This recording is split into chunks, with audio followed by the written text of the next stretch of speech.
ECBN ஸ்தாபனத்தார் வழங்கும் இயேசுவுக்குள் புதுவாழ்வு நிகழ்ச்சியின் மூலம் உங்களை சந்திப்பதில் மிகவும் மகிழ்ச்சி அடைகிறேன். இதற்கு காரணமாய் இருந்த ஒவ்வொரு தனிநபர்களையும் கர்த்தர் தாமே ஆசீர்வதிப்பாராக.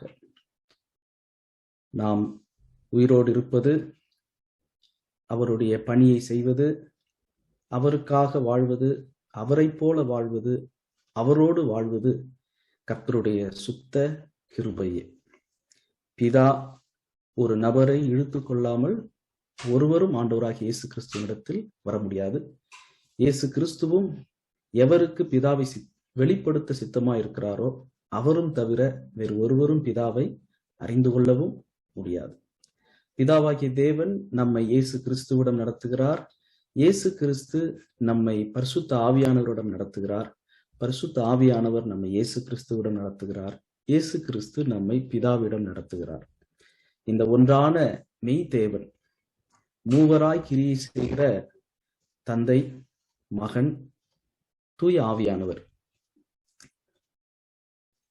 இந்த திரியேக தேவன் பிதா குமாரனையும், குமாரன் பரிசுத்த ஆவியானவரையும், பரிசுத்த ஆவியானவர் குமாரனாகிய கிறிஸ்துவையும், கிறிஸ்து இயேசு பிதாவையும் வெளிப்படுத்துகிற இந்த மறைப்பொருள், இந்த வெளிப்பாட்டின் வாழ்க்கை, கண் காணாத, இருதயத்தில் தோன்றாத, காதுகள் கேட்காத காரியங்களை தம்முடைய வார்த்தையின் மூலம், தம்முடைய ஆவியானவர் மூலம், தம்முடைய குமாரனாகிய கிறிஸ்துவுக்குள் பிதாவை அறிந்து கொள்ளுகிற அந்த நித்திய வாழ்வுக்குள் நாம் பிரவேசிக்க மறுபடியும் பிறந்திருக்கிறோம். கர்த்தருடைய பரிசுத்த நாமம் மகிமைப்படட்டும். எக்கால சத்தம் என்ற இந்த நிகழ்ச்சியினுடைய பெயர், ஏன் இந்த பெயரை நான் தெரிந்து கொண்ட, இதை நான் ECBN ஸ்தாபனத்துல நான் கொடுத்தேன்னு சொன்னா, நம்ம கிறிஸ்தவ வாழ்க்கையினுடைய கடைசி வெற்றியின் சத்தம் எக்கால சத்தம். அந்த சத்தம் நம்ம எல்லாரும் தூங்கும் போது அலாரம் வச்சுட்டு தூங்குறோம். காலையில எந்த நம்பிக்கையில எழுந்திருப்போம்னு அலாரம் வைக்கிறோம். அது போல நம்ம எல்லாருக்கும் ஒரு சத்தம் ஒண்ணு காத்துட்டு இருக்குது. அது அந்த வான தூதர்கள், கோடான கோடி தூதர்கள் மகிமையில கிறிஸ்து இயேசு வரும்போது, அவர் தூதர்களோடு வரும்போது, கிறிஸ்துவுக்குள் மரித்தவர்கள் முதலாவது எழுந்திருப்பார்கள். பிற்பாடு நாமும் அவரோடு கூட மகிமையிலே அந்த நடுவானில் எடுத்துக்கொள்ளப்படுவோம். அப்பொழுது அந்த எக்கால சத்தம் தொனிக்குது இல்லையா, அந்த சத்தம் அதுதான் நம்மளுடைய அந்த வெற்றியின் நாள், அந்த நம்மளுடைய உலக விசுவாச ஓட்டத்தினுடைய முடிவின் நாள். நாம் உயிரோடு இருந்தால் அந்த மகிமையிலே ஏறெடுத்துக் கொள்ளப்படுவோம். நாம் மரித்திருந்தாலும் நாம் கிறிஸ்துவுக்குள் மரித்தவர்கள் முதலாவது எழுந்திருப்போம். மரித்திருந்தாலும் உயிரோடு இருந்தாலும் நமக்கு எல்லாருக்கும் நம்ம காதுகள் காத்திருக்கிற அந்த சத்தம் எக்கால சத்தம். அந்த சத்தத்திற்கு நாம் காத்திருக்க, அந்த லக்கை நோக்கி ஆசையாய் தொடர வேண்டும் என்று நினைப்பூட்டத்தான் இந்த சின்ன பெயர் எக்கால சத்தம். அதனால இந்த நிகழ்ச்சியில எக்கால சத்தத்தை குறித்த காரியங்கள் எல்லாம் எதுவும் பேசல. எக்காலம் என்ன அப்படின்றதெல்லாம் அந்த தியானமோ அந்த பாடங்களோ இல்லை. இந்த காரணத்தை, நோக்கத்தை நினைப்பூட்டத்தான் இந்த பெயர். அதற்கு நம்மை ஆயத்தப்படுத்தவும், நம் மூலம் பிறரை தேவன் ஆயத்தப்படுத்தவும் இந்த வார்த்தைகள் உங்களுக்கும் எனக்கும் பிரயோஜனமாக இருக்கும் என்று நான் நம்புகிறேன்.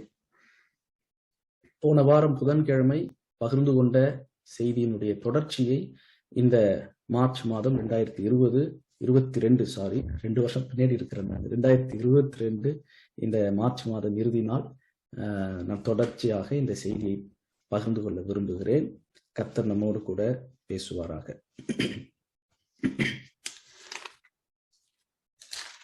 யோவான் சுவிசேஷம் 15வது அதிகாரம் முதல் 5 வசனங்களை நான் வாசிக்கிறேன். யோவான் 15வது அதிகாரம் முதல் 5 வசனங்கள். நான் மெய்யான திராட்சை செடி, என் பிதா திராட்சை தோட்டக்காரர். என்னில் கனி கொடாதிருக்கிற கொடி எதுவோ அதை அவர் அறுத்து போடுகிறார். கனி கொடுக்கிற கொடி எதுவோ அது அதிக கனிகளை கொடுக்கும்படி அதை சுத்தம் பண்ணுகிறார். நான் உங்களுக்கு சொன்ன உபதேசத்தினாலே நீங்கள் இப்பொழுதே சுத்தமாய் இருக்கிறீர்கள். என்னில் நிலைத்திருங்கள், நானும் உங்களில் நிலைத்திருப்பேன்.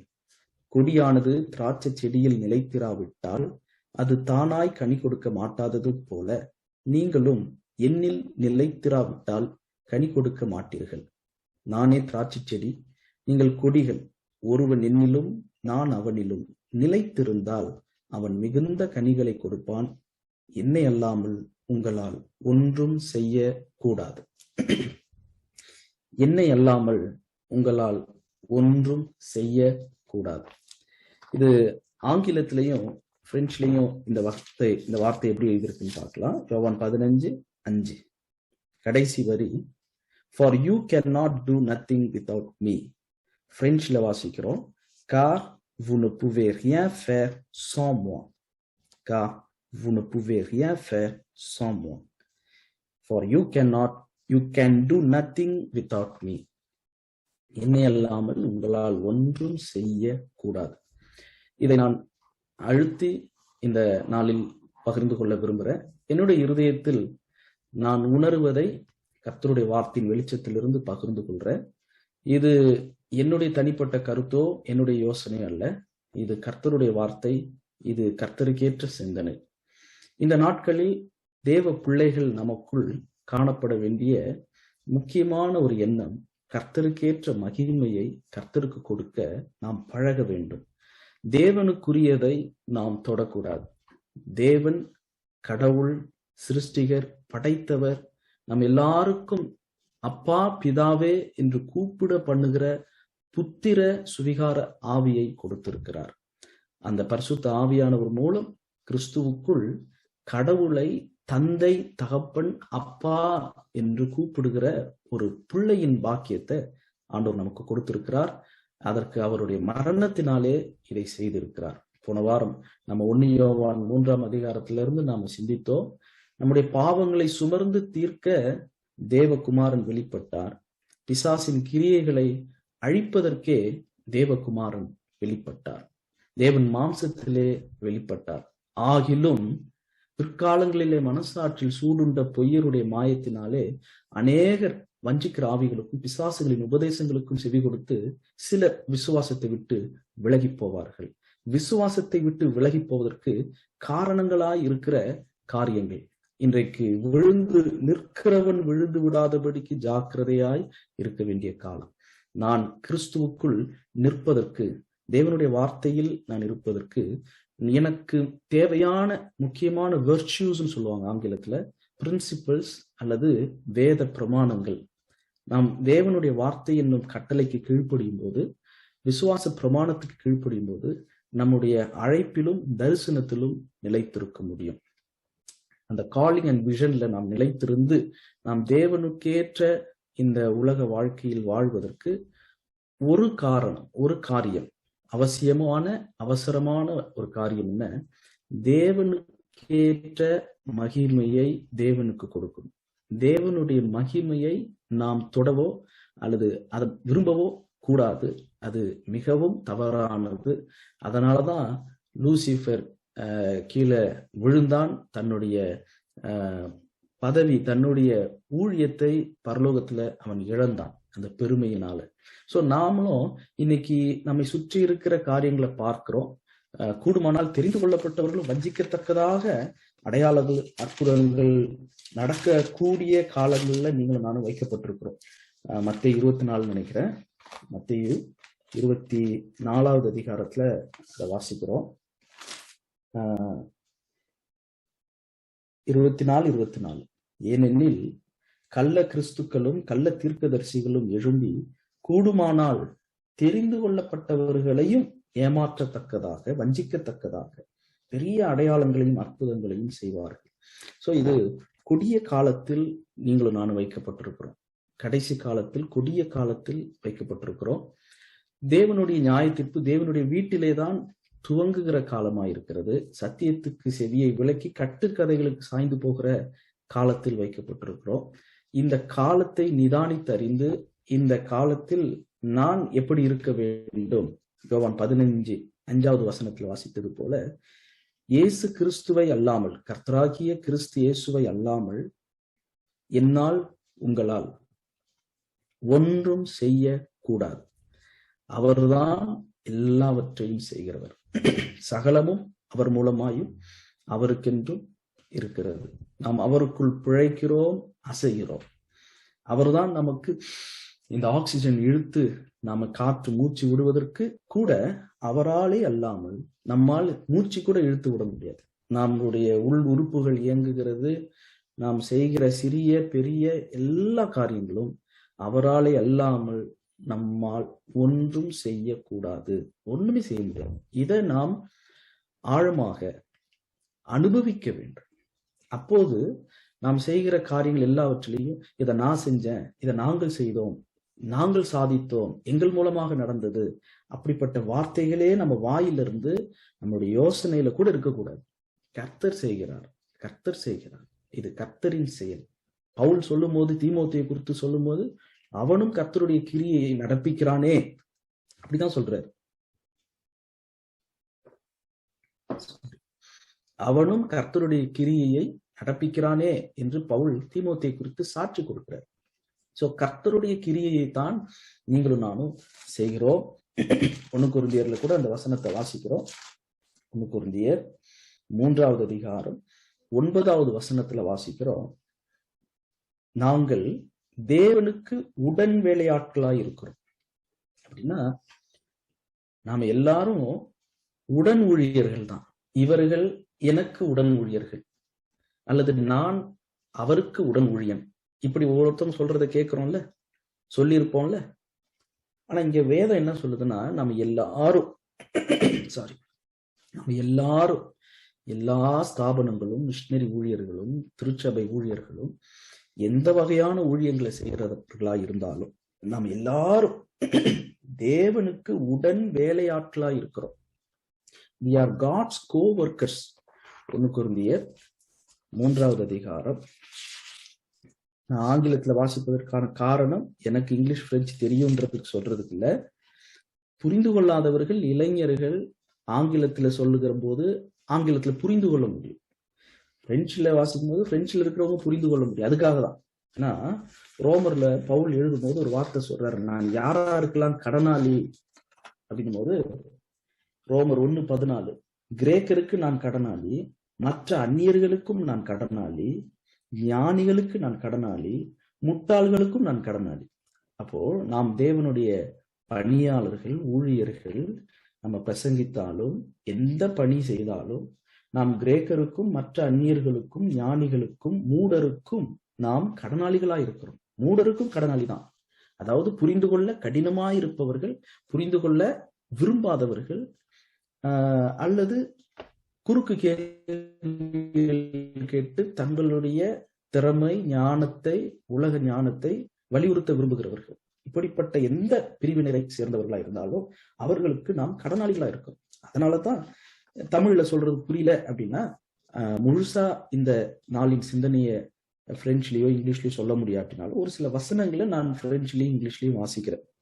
1 கொரிந்தியர் 3:9வது வசனத்துல எப்படி எழுதியிருக்கு, for we are partners working together for God. We are partners working together for God. Frenchல, car nous sommes des collaborateurs de Dieu et vous êtes le champ de Dieu. Nous sommes des collaborateurs de Dieu. We are co-workers. We are working together for God. So,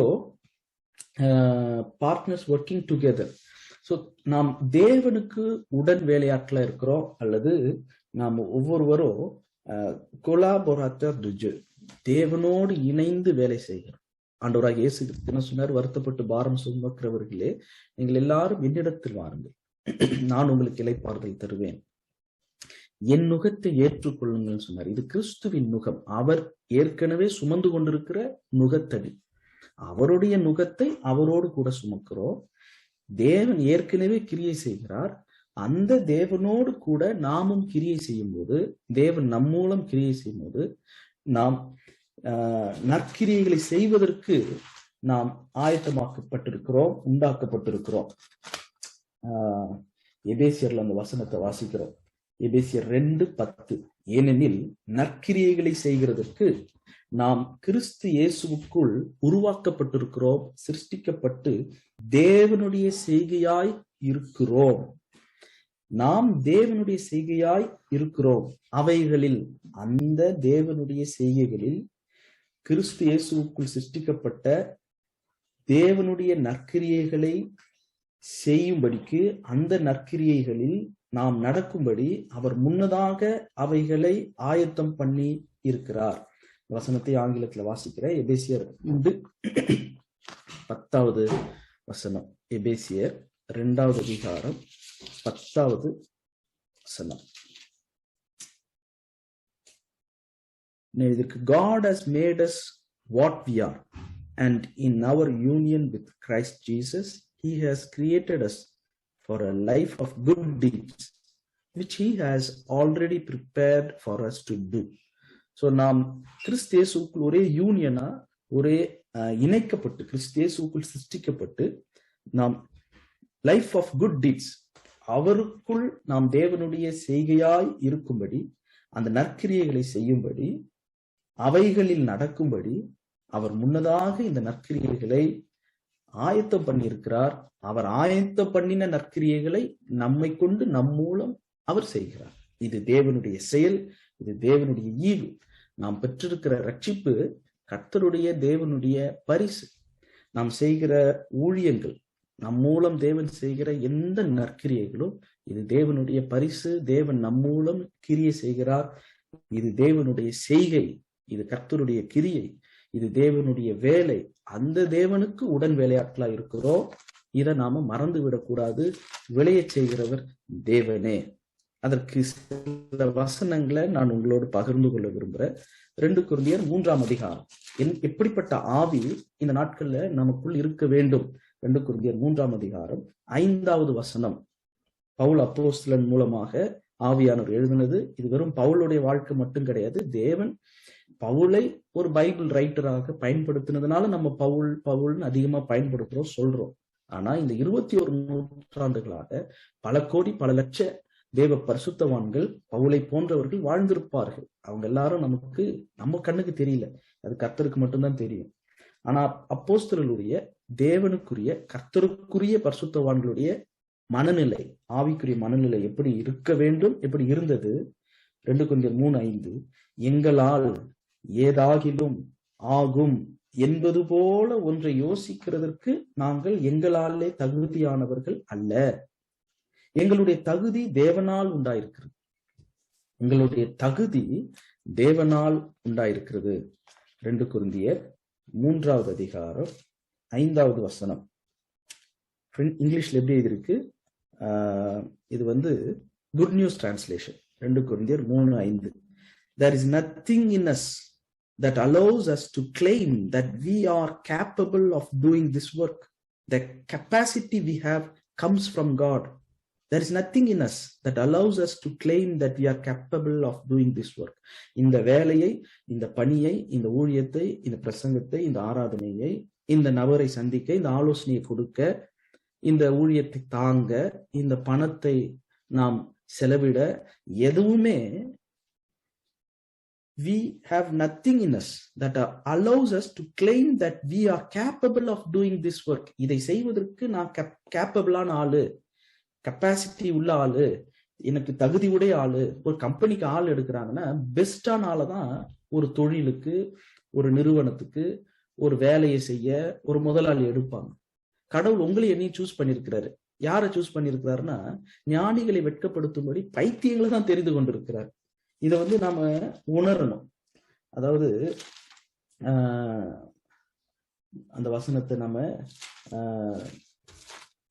1 கொரிந்தியர்ல வாசிக்கிறோம் நினைக்கிறேன்.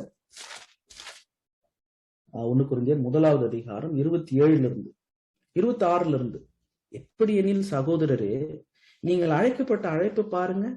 பேச்சு தமிழ்ல சொல்றேன். நீங்களே அழைக்கப்பட்ட அழைப்பை கொஞ்சம் பாருங்களேன். மாம்சத்தின்படி ஞானிகள் அநேகர் இல்லை, வல்லவர்கள் அநேகர் இல்லை, பிரபுக்கள் அநேகர் இல்லை. ஞானியும் இல்லை, வல்லவர்களும் இல்லை, பிரபுக்களும் இல்லை. மாம்சத்தின்படி ஞானிகளை வெட்கப்படுத்தும்படி தேவன் உலகத்தில் பைத்தியமானவைகளை தெரிந்து கொண்டார். இப்போ ஒரு கேள்வி, தேவன் உங்களை தெரிந்து கொண்டாரா பிரதர்? தேவன் தான் உங்களை சூஸ் பண்ணாரா சிஸ்டர்? ஆமா, கடவுள் தான் என்ன சூஸ் பண்ணார் அப்படின்னு சொல்லுவோம். அப்ப நீங்க பைத்தியம்ன்றது ஒத்துக்கிறீங்களா பிரதர்? பைத்தியம்னு ஒத்துக்கிறீங்களா சிஸ்டர்ன்னு கேட்டா, அது எப்படி? நீங்க பைத்தியமா இருந்தாதான் தேவன் உங்களை தெரிந்து கொண்டிருப்பார். பைத்தியங்களை தான் தெரிந்து கொண்டார். தேவன் தெரிந்து கொண்டது உங்களை உண்மைன்னு சொன்னா நீங்க பைத்தியம் தானே, நான் பைத்தியம் தானே, இதை ஒத்துக்கிறதுக்கு ஏன் மனசு இல்லை? கர்த்தர் தெரிந்து கொண்டது உண்மையானால் பைத்தியங்களை தான் தெரிந்து கொண்டார், ஞானிகளை வெட்கப்படுத்தும்படி, பலமுள்ளவைகளை வெட்கப்படுத்தும்படி தேவன் உலகத்தில் பலவீனமானவைகளை தெரிந்து கொண்டார். அப்ப தேவன் உங்களை தெரிந்து கொண்டாரா? ஆமாமா, என்ன தேவன் தெரிந்து கொண்டார். அப்ப நீங்க பலவீனமானவன் என்பதை ஒத்துக்கிறீங்களா? இல்ல நான் வீக்லாம் இல்ல, நான் ரொம்ப ஸ்ட்ராங். அப்பனா கடவுள் உங்களை தெரிந்து கொள்ள இல்ல கடவுள் என்ன தெரிந்து கொண்டார். அப்பனா நீங்க பலவீனமா? ஒண்ணு இந்த பக்கம் நிக்கணும், இல்ல அந்த பக்கம் நிக்கணும். பைத்தியங்களை தான் தெரிந்து கொண்டார், பலவீனமானவைகளை தான் தெரிந்து கொண்டார். ஏன்னா பலம் உள்ளவைகளை வெட்கப்படுத்தும்படி. நானே மெய்யான திராட்சை செடி, நீங்கள் என்னிலும் நான் உங்களை நிலைத்திருந்தால் மிகுந்த கனி கொடுக்க முடியும், பிதாவை மகிமைப்படுத்த முடியும், நீங்க என் சீஷரா இருக்க முடியும், என்னை அல்லாமல் உங்களால் ஒன்று செய்ய கூடாது என்பதை புரிய வைக்கிறாரு.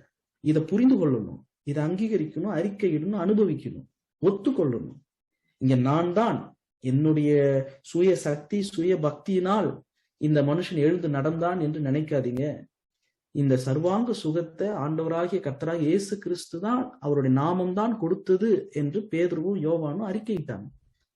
எப்போ என்னைக்கு நாம் இந்த மாம்சத்தின் இந்த எண்ணத்திலிருந்து விடுதலை பெற்று, இங்க நான் அல்ல கிறிஸ்துவே, இங்க நாங்க அல்ல கிறிஸ்துவே, எங்களுடைய முயற்சி எங்களுடைய கெப்பாசிட்டி அல்ல. ஆங்கிலத்துல என்ன வாசிச்சோம்? 2 கொரிந்தியர் 3வது அதிகாரத்துல, the capacity we have comes from God. எங்களுடைய தகுதி தேவனாலே வருகிறது, தேவனால் உண்டாயிருக்கிறது. அதே 1 கொரிந்தியர் 1:28, உள்ளவைகளை அவமாக்கும்படி உலகத்தின் இழிவானவைகளை அற்பமாய் எண்ணப்பட்டவைகளையும் இல்லாதவைகளையும் தேவன் தெரிந்து கொண்டார். இப்ப கேள்வி என்ன? பைத்தியமா? ஆம் இல்லை. பலவீனமானவர்களா? ஆம் இல்லை. நீங்க உலகத்தின் இழிவானவர்களா? ஒத்துக்கிறீங்களா? ஒத்துக்கிறோமா? அற்பமாய் எண்ணப்படுகிறவர்களா? தேவன் என்ன தெரிந்து கொண்டார். ஆனா இவங்களா என்ன அற்பமா நினைக்கிறாங்க. அற்பமா நினைக்கிறவங்கள தாங்க தேவன் தெரிந்து கொள்வார். ஆமா, அப்ப நான் அற்பமாய் எண்ணப்படுகிறவன் தான். அதனாலதான் தேவன் என்ன தெரிந்து கொண்டார். இருக்கிறவைகளை இல்ல, உள்ளவைகளை அவமாக்கும்படி இல்லாதவைகளை தெரிந்து கொண்டார். எந்த அப்பா அம்மா பிள்ளைகிட்ட போயிட்டு, உன்னுடைய அப்பாவுக்கு இல்லாதவன்பா உன் அப்பா, அப்பா கிட்ட காசு இல்லப்பா, பணம் இல்லப்பா, கேட்கறதெல்லாம் வாங்கி தர முடியாதுப்பா, அப்படி பிள்ளைகிட்ட சொல்றோமா? உன் அப்பாட்ட கேளு, என்ன கேட்டாலும் அப்பா வாங்கி தரேன், கடன் பட்டு வாங்கி தரேன், flat screen TV, MacBook வாங்கி தரேன், என்ன வேணும் கடன் பட்டு வட்டிக்கு காசு வாங்கி தரேன். இல்லாதவன்னு என் பிள்ளை என்ன நினைச்சிடக்கூடாது. வேதத்தில் எழுதியிருக்கு, இல்லாதவர்களை தான் தேவன் தெரிந்து கொள்ளுகிறார். இப்படிப்பட்டவர்கள் தான் தெரிந்து கொள்றார். ஏன்னா இல்லாதவர்களும் அற்பமா எண்ணப்படுகிறவர்களும் உலகத்தின் இழிவானவர்களும் பலவீனர்களும் பைத்தியமானவர்கள் தான் என்ன சொல்லுவாங்க? மாம்சமான எவனும் 29வது வசனம், தேவனுக்கு முன்பாக பெருமை பாராட்டாதபடிக்கு அப்படி செய்தார். நான் தேவனுக்கு முன்பாக பெருமை பாராட்டக்கூடாது. இந்த வசனத்தை வாசித்து முடிக்கிறேன். இதனுடைய தொடர்ச்சியே கர்த்தர் சித்தமானால் அடுத்த முறை நான் பகிர்ந்து கொள்றேன். இந்த எண்ணங்கள் ரொம்ப முக்கியமான சிந்தனைகள். அதனால இதை நிறுத்தி நிதானமாக பிட்டு நம்ம சாப்பிடணும். மென்னு ருசிச்சு தேவனுடைய வார்த்தையை சாப்பிடணும், ஜீவ அப்பத்தை. 30-31 வாசிக்கிறேன். அந்தபடி நீங்கள் அவராலே கிறிஸ்து இயேசுவுக்கு உட்பட்டு இருக்கிறீர்கள். கிறிஸ்து இயேசுவுக்கு உட்பட்டு இருக்கிறோம் நீங்களும் நானும். எழுதியிருக்கிறபடி மேன்மை பாராட்டுகிறவன், உயர்த்துகிறவன், கர்த்தரை குறித்தே மேன்மை பாராட்டத்தக்கதாக எரேமியா 9வது அதிகாரத்துல அதை வாசிக்கிறோம். அவரே தேவனால் நமக்கு ஞானமும் நீதியும் பரிசுத்தமும் மீட்புமானார். Christ alone, exalt Christ. வாழ்க்கையில இத முக்கியமான பாடம். இளைஞர்கள் முக்கியமாக, சில நேரத்துல மூத்தவர்களும் கூட நாளடைவுல கொஞ்சம் கொஞ்சமா அப்படியே walking away. No turning back இல்ல, பட் டேர்னிங் அவே. அதுவும் பின்மாற்றம் தான். நான் பின் திரும்பல, ஆனா வழி விலகுறேன். கொஞ்சம் என் மாம்சத்துக்கு என்ன புகழணும் அப்படின்ற எண்ணம் வந்ததுன்னா, இந்த எக்கால சத்தம் நிகழ்ச்சி, இந்த கிறிஸ்துவுக்குள் புது வாழ்வு நிகழ்ச்சி மூலம் நாம் ஒவ்வொருவரும் நம்மை நாமே நிதானித்து, கிறிஸ்து இயேசுக்குள் நிதானித்து பார்ப்போம். அவரை அல்லாமல் என்னால் ஒன்றும் செய்யக்கூடாது. Without Christ I can do nothing. நான் இருப்பது அவரால், நான் வாழ்வது கர்த்தருக்குள், நான் மரிப்பதும் கர்த்தருக்குள்ளதான். அதனாலதான் கர்த்தருக்குள் நித்திரை அடைந்தவர்கள் சொல்றோம். நாம் சாகிறதே கர்த்தருக்குள்ளதான், வாழ்றதும் கர்த்தருக்குள்ளதான்.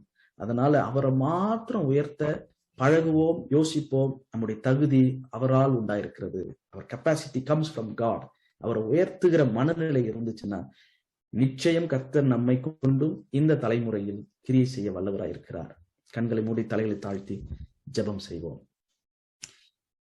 மகா பரிசுத்தமும் மகிமையும் துதிக்கு கனத்துக்கும் பாத்திரராயிருக்கிற எங்கள் பரலோக தகப்பனே, எங்கள் ஆண்டவரே, எங்கள் தெய்வமே, உலகத்தில் உள்ள மாம்சமான ஒவ்வொருவருக்கும் சிருஷ்டி காரணராய் இருக்கிறவரே, உம்மையல்லாமல் இந்த உலகத்தில் ஒன்றுமில்லை.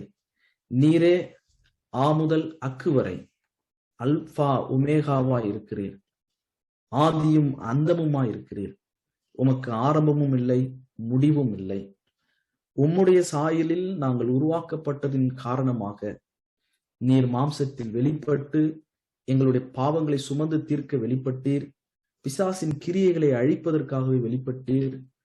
உம்முடைய வெளிச்சத்தில் நடந்து, உம்முடைய அன்பிலே நடந்து, மற்றவர்களுக்கு உம்முடைய இந்த அன்பின் ராஜ்யத்திற்குள் கொண்டு வருவதற்கு, இந்த நற்செய்தியை நாங்கள் பறைசாற்ற கொண்டு செல்ல, அந்த அருட்பணி மிஷினரி பணியை செய்ய உலகளாவிய உடைய திருச்சபையாரை ஆசீர்வதியும்.